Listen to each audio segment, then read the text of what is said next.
Welcome to the Vitality Shift podcast for chiropractors. I'm your host, Dr. Don McDonald, author of the best-selling book, The Underdog Curse. Weekly, we will be interviewing amazing chiropractors from around the world, finding out how they made their vitality shift. If you're a chiropractor that either wants to just move your practice away from treating pain and conditions, or if you just want to stay inspired, this podcast is for you. For more information on past shows, please visit www.drdonmcdonald.com, and I hope you enjoy the show. Well, hello, everybody, and welcome to another episode of the Vitality Shift podcast for chiropractors. This is Dr. Don McDonald, your host, and today we get to go to Saskatoon, Canada. And we've never been in Saskatchewan before, and so this is the first chiropractor that we've interviewed that's from Saskatchewan. This guest happens to be in our program, The Shift. She's also helped have some leadership roles in Canada with the new CNAC, the new Association for Chiropractors. She is a Parker graduate who graduated in 2008. She has a really cool story, so we're going to get into it, but she's just crushing it right now. This is all post-pandemic, and so I wanted to get her on here because there's going to be some new things that we have to deal with, and she's still dealing with the new things and still crushing it in practice. And so I want to kind of get her story. So I want to welcome Dr. Sheila Bonnett to the podcast. Welcome. Thank you, Dr. Don. It's a pleasure to be here. This is awesome. So like I like to do with all my guests is kind of get your origin story of how you even found out about chiropractic in the first place. Okay, absolutely. Mine goes back. I'm young in chiropractic. You said I graduated in 2008, so I'm starting my 13th year of practice. 12th year of practice. My math isn't so good. Anyways, my initial exposure to chiropractic was actually thanks to my grandmother. We had gotten in a car accident together, and I was getting headaches. I was 5 years old.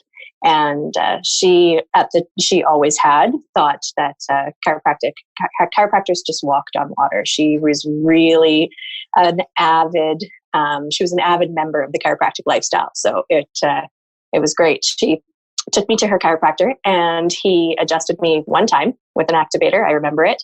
And I didn't have another headache for as long as I could remember.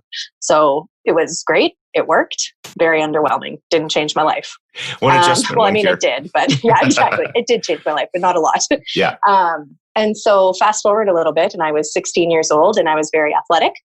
I was playing basketball and wrestling in the same time season, one practice to the next. And I remember that this particular wrestling practice, it was a rookie move. It was my rookie season, and I just got taken down wrong, and my elbow dislocated. So that was a traumatic experience. I remember being more scared than in pain. It didn't actually hurt. Just very scary. Looked terrible. Oh, yeah. Gives me the heebie-jeebies. That's why I'm a chiropractor. Bit, right? Yeah. So, the typical medical route, went to the emergency room. They gave me a whole bunch of morphine and knocked me out. And I woke up with an elbow in a sling. And 2 months later, I couldn't fully extend my arm. And so I would extend my arm, and I would have it slightly flexed and internally rotated. So, as a basketball player, that didn't work so well for me. So I taught myself how to shoot left-handed, which was really good for my brain at the time. I can't do it anymore, but that was good then. See, if you don't keep using it, you lose it, right? It's very, very true. Very, very true. And then lo and behold, once again, my grandma comes and saves the day. She says, you got to go see my chiropractor. This is now a different chiropractor here in Saskatoon. But I went in, and 16 years old, and I remember he walked in the door, and I burst into tears because I went right after school, and all day I was just thinking, he's going to just take my arm and snap it over his knee, and that's going to be the end of it. It's going to be the end of me. So a little bit of fear coming into that. Totally. But you know what? It was amazing. He went through everything. He's a very, very principled chiropractor. Went through everything about the connection with the nervous system and how the joints in the neck are changing and yada, yada, yada. He told me the whole story. And, within a very short time, I had a fully functioning and amazing arm, and the rest of my function as well. And so, that experience is what really changed my life. And it totally turned me and put me on the path towards chiropractic, because it was that experience that said, I'm going to do this. This is something really cool. I'm going to be a chiropractor. That's awesome. How old were you at that time? 16. 16. 16. 16 years old. Yeah. 16, and you already know what you wanted to do. Yep. Yep. I was pretty set on that. Or it obviously was, because it worked out. Yeah. Yeah. So I thought, okay, great. I'm 16. I've got lots of time yet before I can go anywhere. So what am I going to do to help myself with my practice? And I applied and became a CA.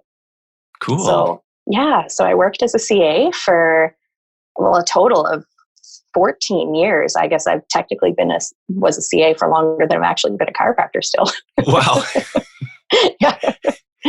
Yeah. I'll get into that later, but that was probably a really good perspective, right? Because it was amazing. Yes. Like often a lot of chiropractors have no experience being a chiropractic assistant. And so just kind of getting that beforehand there's probably pros and cons, but we'll talk about that when we get later in your story. But yeah, so you started working did you work at just one office, or did you work at a few? Or I've actually worked at 6 different chiropractic offices throughout my CA career. And wow. It was amazing. Most of them very high volume, a couple just one doc systems, one doc operations. But yeah, it was really, really great. I worked during all of my breaks at school, and I have a really great relationship with all the chiropractors that I've worked under before. So it really set the stage for me coming back to Saskatchewan, coming back to Saskatoon, and joining my colleagues here. That's cool. So Saskatchewan's a little bit interesting because there's quite a few clinics that have like big multi-doctor offices, right? Maybe just tell the listeners a little bit about that. Because did you work at quite a few of those clinics? Or I did. Yeah, I did. I've had the opportunity to work in a number of clinics, and a lot of them, we have, like, there's one in particular that there's 8, I think they have 9 docs now, and they've actually split into 2 offices, but that was one of the offices where I really grew up in chiropractic. I spent 10 years working for those doctors. And we still have a really great collaboration and a really great relationship with them. They're wonderful. So high volume, lots of docs to manage at the same time, lots of other practitioners, multimodal office as well. So there was a lot to manage on that, going back and forth. So it really got my ninja scheduling skills, as you and Brandy like to say, under good training. Well, and that's so true, right? Because we always say, like, as Brandy always says, that first, when you're training a chiropractic assistant, first you have to learn all the rules. And then once you learn all the rules, then you learn how to break all the rules, right? Because that's just the way life is, right? Exactly. You have to. Yeah, exactly. So, it's funny because you talk about Saskatchewan and how you've never interviewed anybody from Saskatchewan. And I didn't realize this, but Saskatchewan has a really interesting reputation amongst Canadian chiropractors. And I thought it was really funny because Saskatchewan was one of the very first provinces that got welcomed back to reopen. And granted, we were always available for urgent care, but being able to reopen to the general public. And I remember on this particular Facebook page, just seeing the envy, and I was like, oh, for the first time ever, we're envious of Saskatchewan chiropractors. What's going on here? Well, it's funny, and I think that just came from, like, when I first was in practice. All I remember is that, like, that in Saskatchewan, the activator was illegal, and so. Yes. So that was the weird thing that was about, like, anywhere in the world, which is interesting. You got adjusted activator. Was that at the time it was illegal, or was it? That was before it was illegal, but I was actually a CA when that got finally overturned. So I was, again, in the midst of that. Mm-hmm. I remember a lot of conversation about that. Well, it's so interesting because by talking with you, like, in general, Saskatchewan, they're pretty principled chiropractors in there. Immensely. Yes. So it just seemed interesting that was a place where they said you couldn't use activator, but just so everyone knows, you can now. You can use instruments now. You definitely can. It's fun. It's like anywhere, right? It's always split. I just exist in a principled bubble, I guess, because I've never really come up to bat against anybody telling me I can't practice the way I want to. So I've been very lucky, very fortunate, or maybe I'm just following the rules. I don't know. Well, that's it. Like I said, it really depends who you surround yourself with, right? And that just shows how powerful that is. Now, you have a cool little story of when you're a chiropractic assistant, when you saw Brandy speak. And I think this story is hilarious because it always makes her feel really old. So I was wondering if you could tell the listeners that one. Yes, absolutely. So back in I don't even know what year it would have been. It would probably been 2003 or 2004. I was invited as a CA guest with one of the groups of docs that I had worked for down to Parker, Vegas. And I already was an accepted student. I was just finishing my undergrad. And so, I was super pumped. This is the school that I'm going to go to. And at that time, Parker was the be all and end all, right? Yeah, totally. Parker Seminars was absolutely the place to be. So I remember I had gone to a particular CA seminar, and onto the stage walks this beautiful, gorgeous woman, and she is wearing these pink high heels and a little bit of leopard print, and it obviously was Brandy McDonald. And I just remember she just killed it. She rocked the stage, and she commanded the audience. And it coming from a very busy practice, I really, really resonated with her. So. And at that time, I was like, hey, she's from Edmonton. Like, amazing. We're basically sisters because we're neighboring provinces. Totally. Oh, that's funny. So, yeah. So it was really good. I definitely remember seeing her up on stage.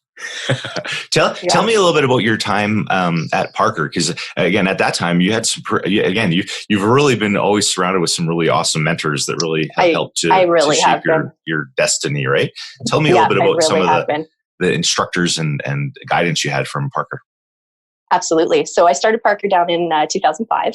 And so at the time, Dr. Fabrizio Mancini was our president, and amazing mentor, amazing chiropractor, really lucky to have been there during his tenure. And we had these things every Wednesday called Parker Assemblies, or not every Wednesday, first Wednesday of the month, I think it was. Parker Assemblies, and they would bring in a speaker, and the whole school, the whole student body would congregate, and we would listen to the speaker.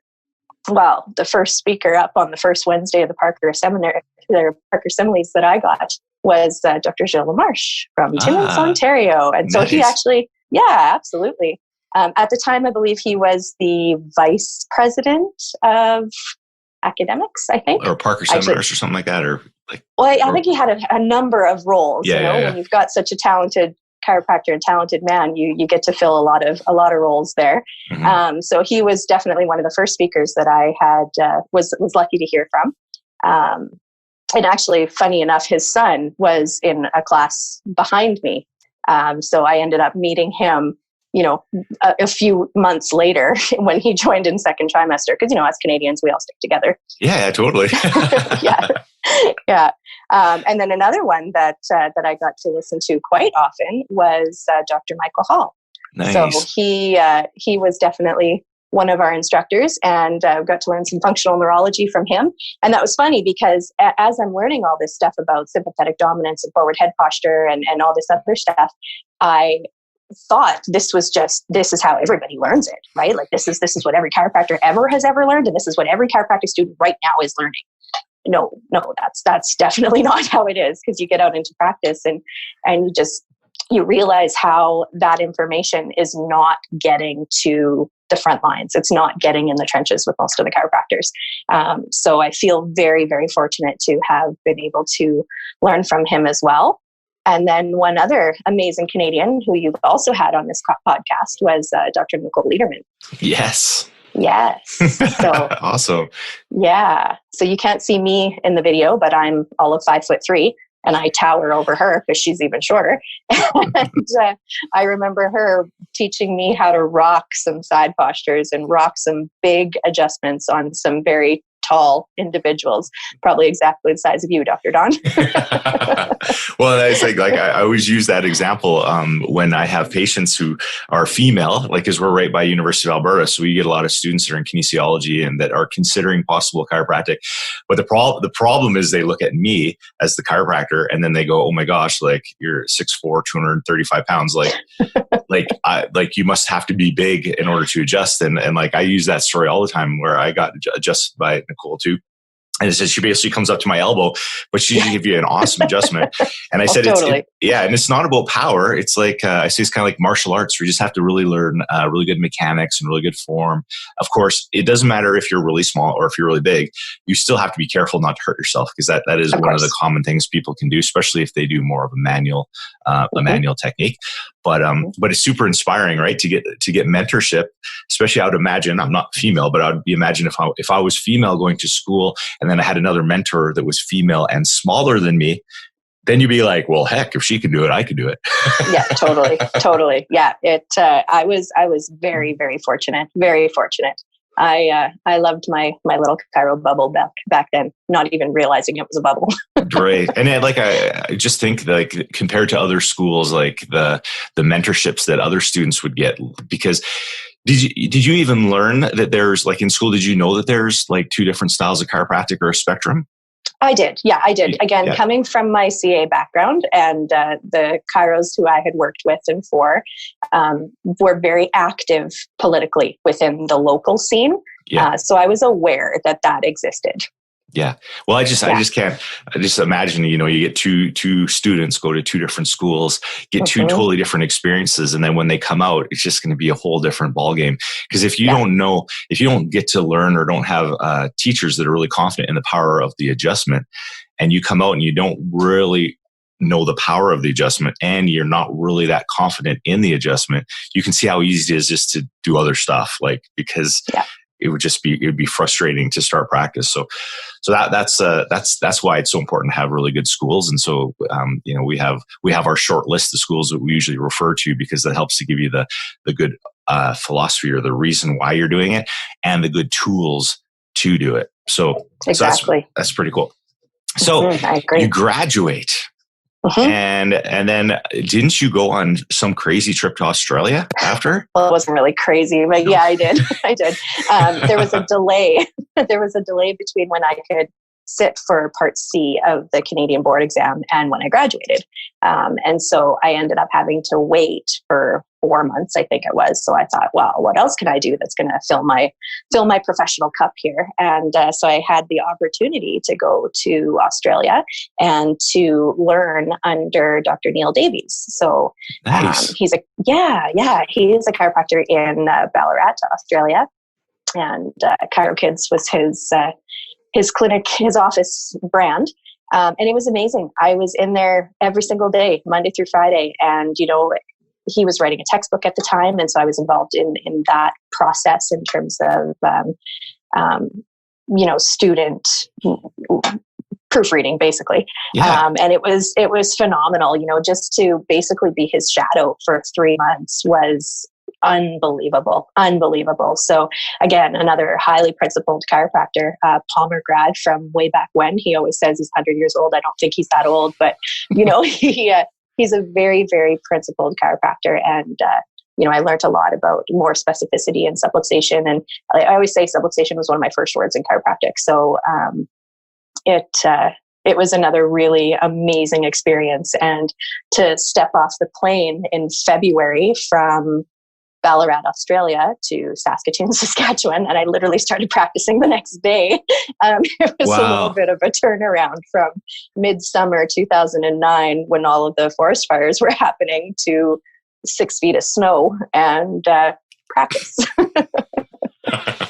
That's amazing. And so you didn't really work for him. Did you have a work visa? No. So you just basically you just shadowed him for 3 months and just hung out. That was amazing. Yeah, totally. It was an amazing experience. I can't wait to get back to Australia. And like I say, it just gave me a ton of momentum to really hit the ground running when I started practice. That's cool. So when you opened practice, what did you do? Did you become an associate or? I did. Yeah, I did. I started as an associate in one of the clinics that I had been a CA for. And it was an amazing experience. I hit the ground running, and I started my practice right around the time that chiropractic got delisted from our government healthcare system. And so I think that happened in my first or second year of practice.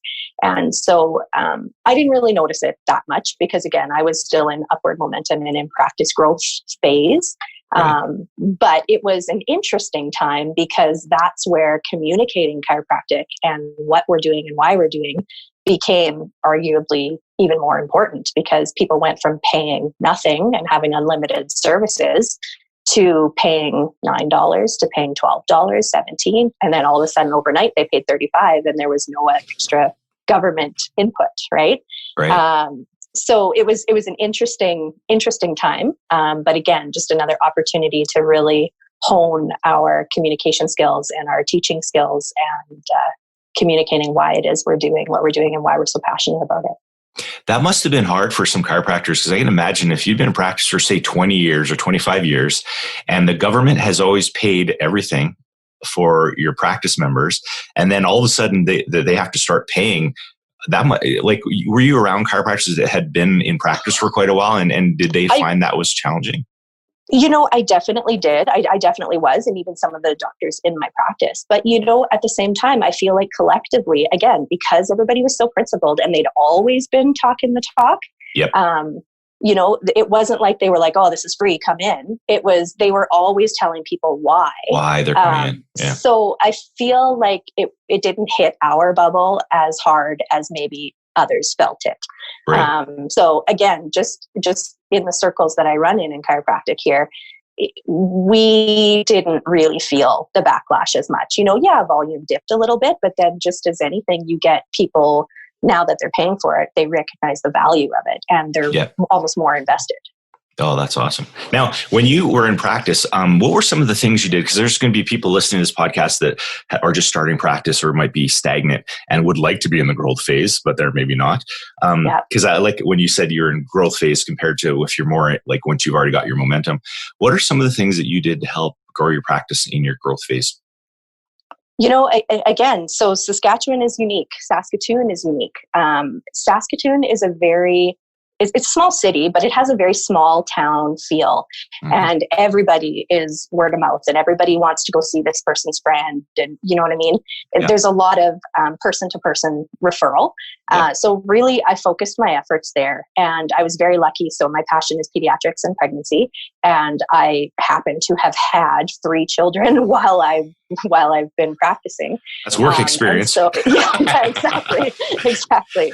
So, just meeting the people who I've met in the community, meeting my midwives and meeting my doulas and my breastfeeding educators and all that kind of stuff. I was really able to set up an amazing network of friends and professionals who we just refer back and forth to each other, and we still do to this day. So I'm very, very lucky. I didn't have to really go out and pound the pavement as much per se. I guess I was doing it, but I was going to the childbirth class because I was having a baby, and I was going to the baby wearing class because I had a baby and a carrier and I wanted to know how to use it, so I was pounding the pavement, but for myself as well. Well, and it's funny because we talk about in the Vitality Shift about your avatars that you like to go after, and often if chiropractors are having a hard time making the avatars, I'm like, just make them about you. Totally. Because if your avatars are the people you're targeting are the same people that what you do, then like you said, like that's probably why I think people get a little bit burnt out, because if they're always going out somewhere to try to get new people and it's in a place that they never would ever go. It's not as inspiring than, like, even for me, like I played basketball and hockey, and every time I was playing the sports and I was talking chiropractic while I was doing what I like to do for fun, I was always generating new people from that as well. So it would be, I think some people might just forget. And I think Brandy will often get frustrated because sometimes chiropractors will have a whole already network that they hang out with, but they just end up not talking about chiropractic at all. So did you just make a point of telling people what you did, or just bringing cards when you went there? How did that work? A few days ago, I posted this meme, and it says everyone has that one friend who can turn something into something dirty. And it has it crossed out. It says everyone has that one chiropractor who turns every conversation into chiropractic. Yeah. That is me. So okay, I don't do it intentionally. It happens. So no, I didn't take my cards. I just talked and, let everybody know that was what I did. So, and just, with childbirth and with babies, a lot of the quote unquote ailments and a lot of the struggles that they have, having a well-functioning nervous system absolutely helps that. It's a really nice byproduct of having that calm, ease sense within your nervous system. Right. So it's not something you have to convince. It just works. Mm-hmm. Well, it's kind of nice though when you just do it automatically. It's funny. Totally. A good friend of ours, Dr. Craig Foote in Australia, with a lot of people he coaches, he calls it the turnaround game. And so if people aren't used to talking about turning everything into a chiropractic talk, well, one, you just listen or watch Brandy's posts. So follow Brandy on Facebook. Right? Because that's a good example.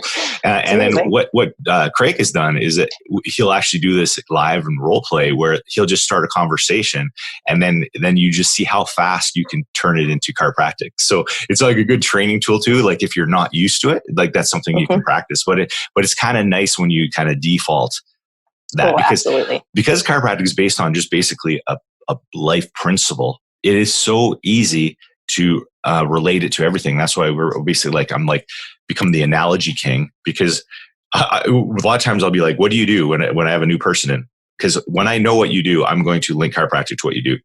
And you'll understand it. And you'll understand it like a ninja. So that's super powerful. So tell me a little bit about your desire to go from associate to having your own practice.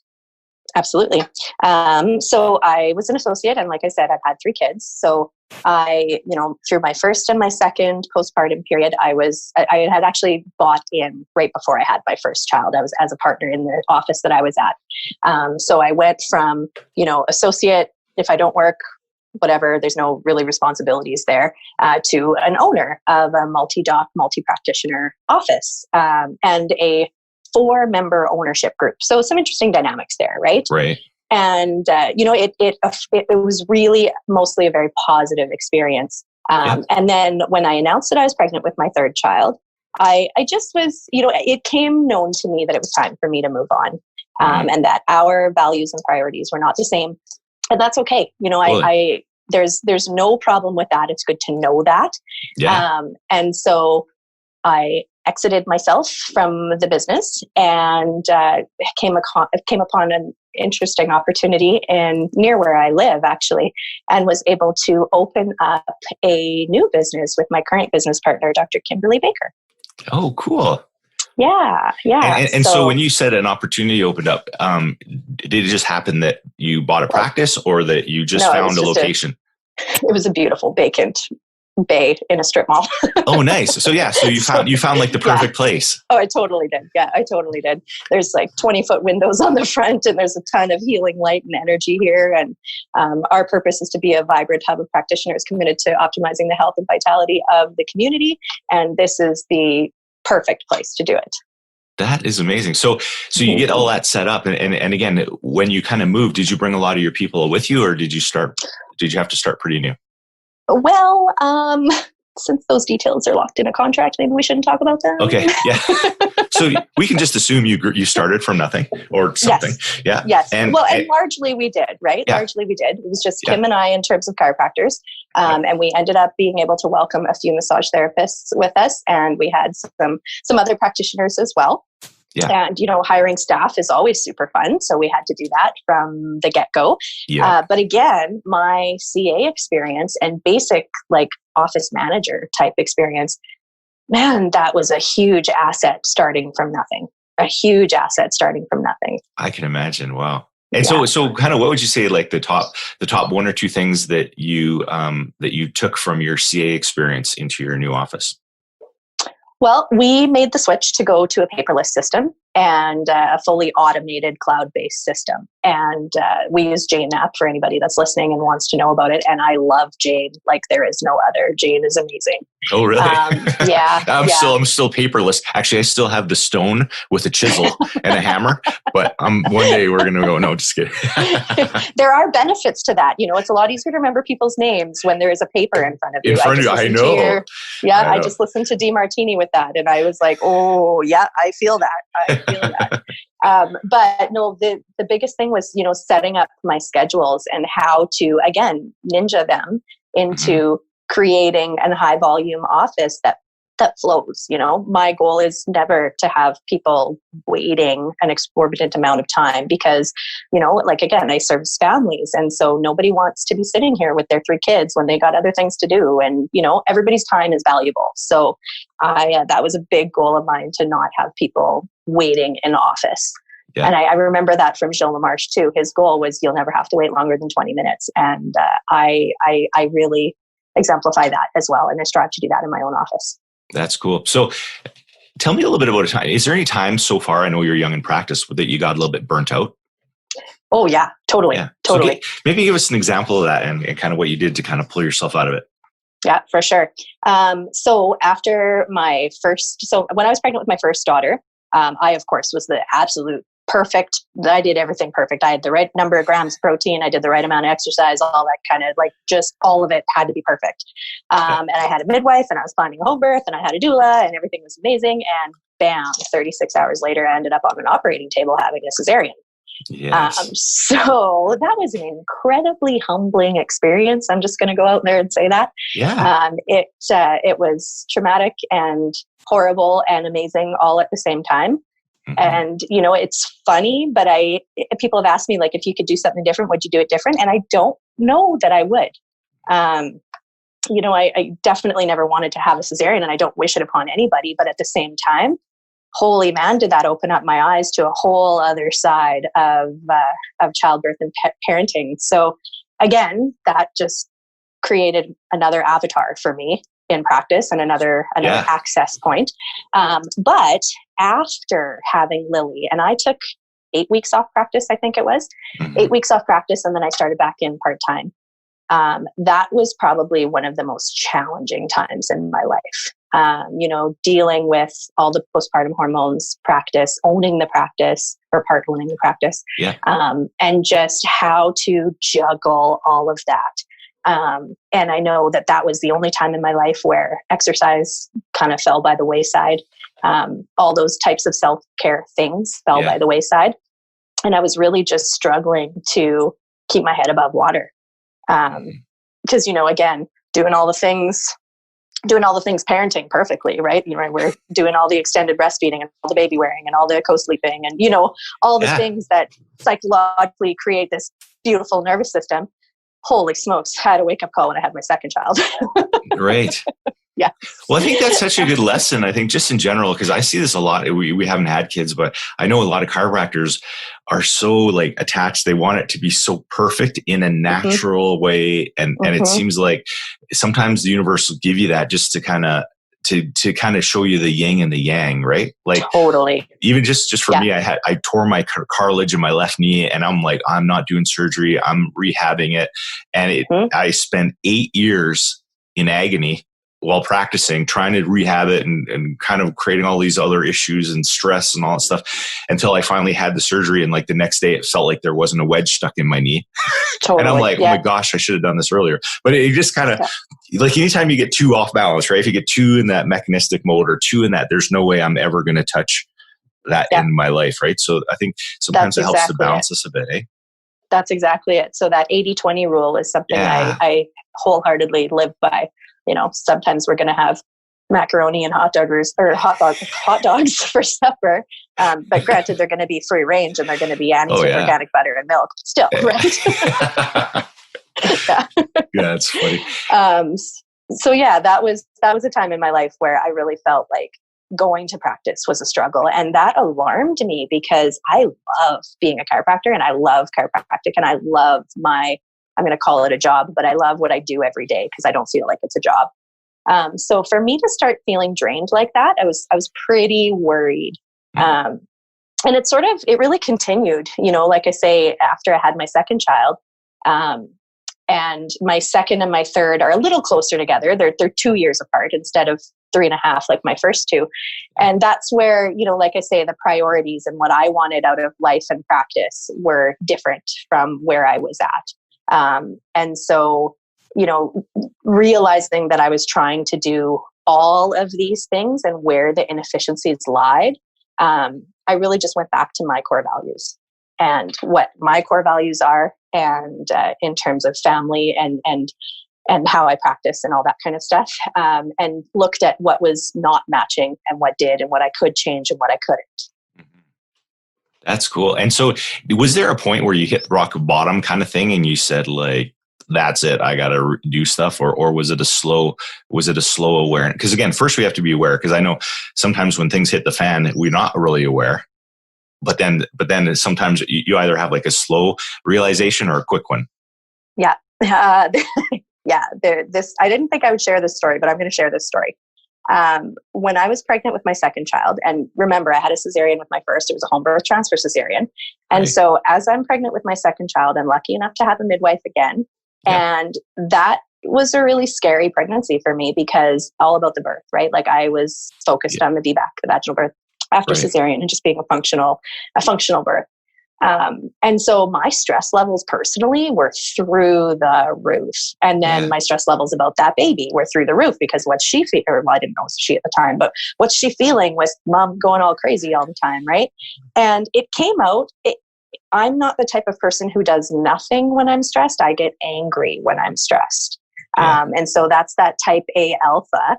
Yep. And, you might notice personality types within your office, but that's the type A alpha who, when things are not going appropriately, jumps in to control them with force. Great. That's me in an unbalanced state.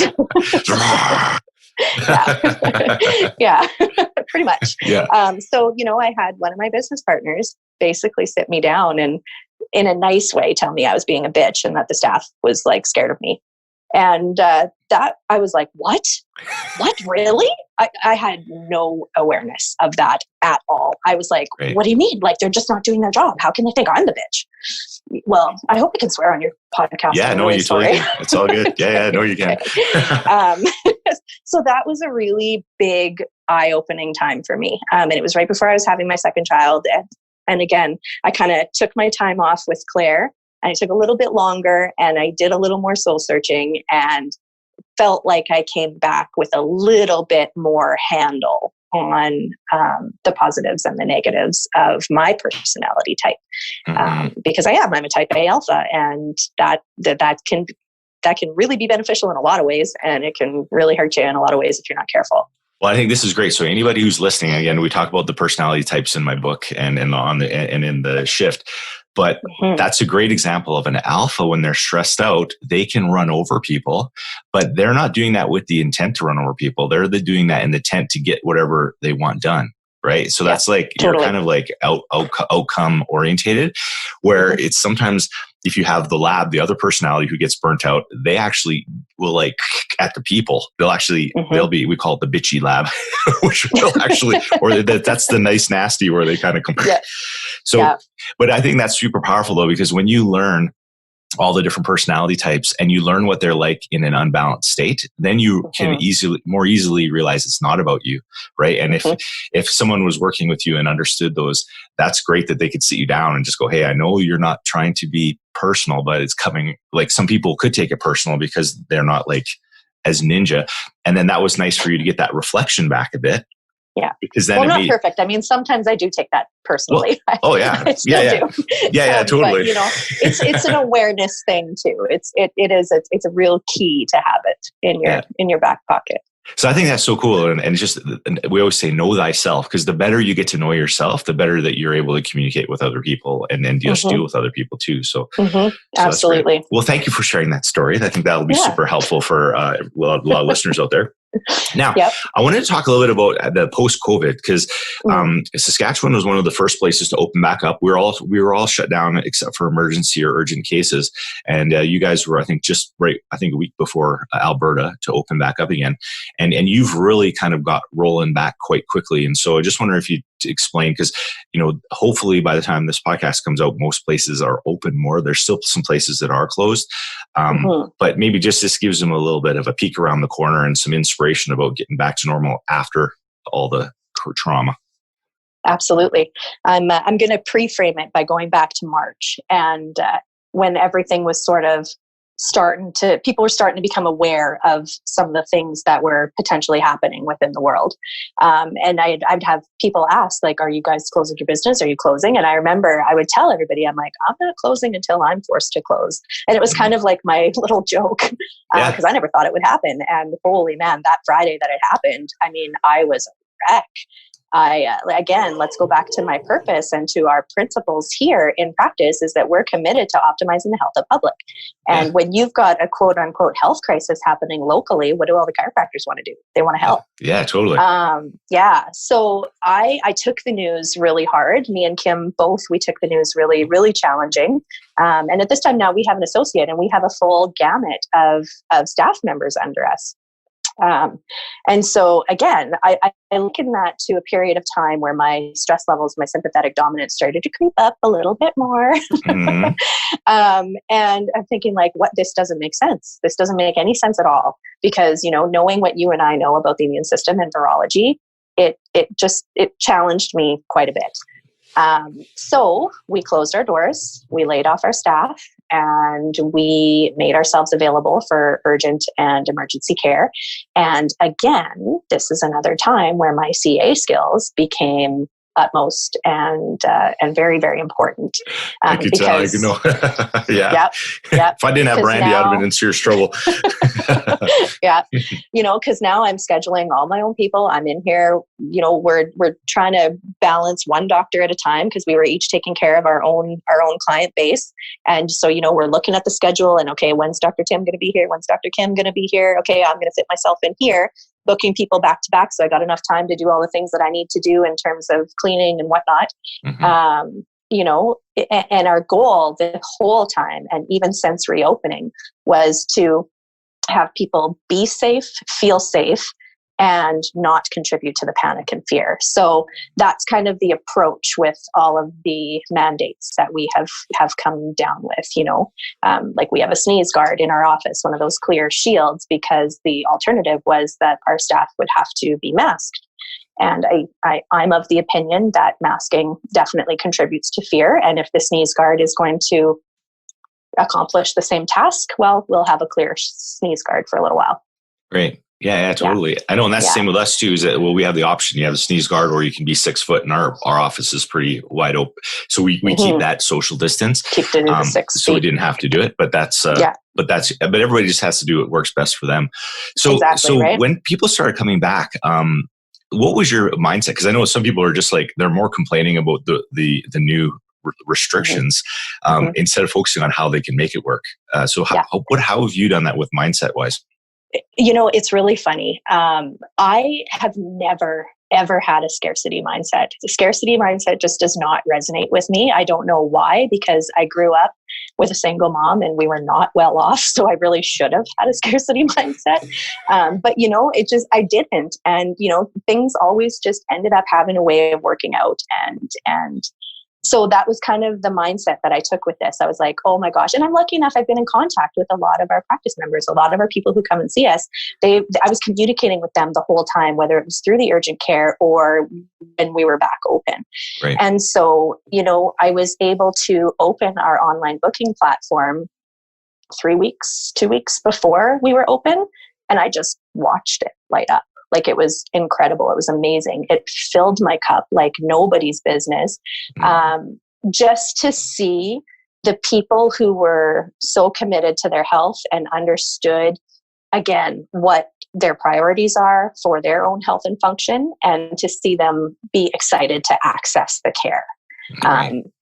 And yes, we are following all of the guidelines in terms of physical distancing and spacing. And the technology is really helping us because people can wait in their car and we have the ability to text back and forth with them or call or what have you, right? Our windows are really amazing too, because we can just wave at them and be like, hey, come on in. And we have a large waiting area as well. We're allowed 10 people with physical distancing. And so, if a family wants to come in and sit on our couch that's easily wiped down, you are more than welcome, because you're not breaking any rules by doing that. Please do. Right. Please come in. We want to see your smiling faces. Yeah. So that was kind of the mindset. And again, just going back and living by my principle of optimizing the health of our community, that it's really afforded me well, and our office well. Everybody is watching those numbers kind of climb. And I think Brandy actually said it well on one of her Facebook posts. Brandy comes up on the top of my Facebook post every single morning. And it's funny because she'll post something else. See, she's posted it 3 minutes ago. And I'm like, I'm already liking and commenting. What's going on? We're just still just resonating well. Her was she up at the same time? I think so. But she said, the first, and she likened it to phases, right? Because we're phase 1 reopening, right? So the first wave or the first phase of people that are coming in are the people who, like I said, are committed and they're in a lot of pain and they've been waiting. But they're not generally people who are a little bit afraid of coming out just yet. Right. And so it was a really nice way to sort of dip your toe back into practice, and like, I just jumped right in. But, it was a really nice way to surround yourself with some tangible people to put your hands on, to connect and draw that healing energy from them just as much as you give it back. Mm-hmm. Yeah, I find that too. And it was just like you get the diehards that aren't really freaked out about stuff. And then you got the ones that are sort of a little bit scared, and they're the ones that are coming in now. We've been open for 3 weeks. And then once they come once, then they're okay. Cause they just like, what's the protocol? They don't know what to do. Mm-hmm. And then of course we still have some people that have not come back yet, that probably will take a little longer just because they're in that fear zone. And so I think that's okay. Totally. Yeah. And it's just keeping things, like you said, where you acknowledge their fear, but not exacerbate it. Exactly. It's funny because I had one person in particular. She also runs a business and she's in phase 2 or 3, I think. But I remember she said, with all the PPE and the parameters and everything, we finished up and she goes, well, that wasn't awkward at all. And I'm like, that's good. She's like, well, I just assumed it would be really awkward. So I was kind of coming in to just sort of check out how I could reopen. And I was like, oh, okay, well, good. I'm glad that I was able to sort of set your mind at ease in more ways than one, because it doesn't have to be awkward. We're doing, maybe we're doing some things that we don't necessarily want to or agree with or what have you, but we don't have to make it awkward and scary. Mm. So in closing, we have chiropractors all around the world. And again, they're all in different phases. Sometimes, like some places in Australia, they barely even drop. They only drop like maybe 20%. Other places like New Zealand got like totally closed, and UK slowly starting to open. And even some places in Canada aren't opening yet. So what kind of words of inspiration would you have for those chiropractors trying to get things rolling and get their offices back rolling like they used to be? Mm-hmm. I would say that just to go back to your principles and your values and figure out which ones, I guess, bring you the most vibrancy. Because if you're not living with your principles, it's going to come out disingenuous. So, make sure that you are aligned in your values and in your principles, and take those values and principles to your practice. If they weren't before, use the time when you're not working to create an opportunity for them to become more congruent, because living a congruent lifestyle is the only way to bring balance to your life and to bring vibrancy to your life. I work a significant number of hours more now, having 3 kids and 50% owner of this practice, than I did before. And I feel significantly more energetic and way happier and way better than I ever have. And it's because I took my values and my principles and I made my team and our practice align to that. Or tried to anyways. It's always a work in progress, right? It is always a work in progress. But that's my biggest bit of advice, is just find out what your values are and live congruently with them. That's cool. Yeah. Because I find if you're in your top values, you actually get more energy when you're doing it. And you're always a good clue is if you're doing something and it's sapping all your energy, it's probably not 100%. aligned. My first day back in practice, I felt like I didn't take 8 weeks off. I finished up that Tuesday afternoon and was like, oh, that was amazing. This is exactly what it's supposed to be.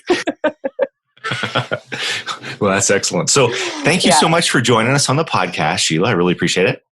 Thank you for having me. It was fun. Yes. And so for everybody out there, I hope all the best for everyone, whichever stage you're in. Reach out to us if you have any questions. We hope you get back rolling as soon as we can so that you can continue to create that shift. Thank you for listening to the podcast. If you have received value from this episode, please share this with a fellow chiropractor and take some time to rate and review us on iTunes or wherever your favorite place is to listen to podcasts. If you're interested in learning more about our programs and events, please visit www.thevitalityshift.com or connect with me on Facebook. I would love to hear from you. So until next time, Dr. Don out.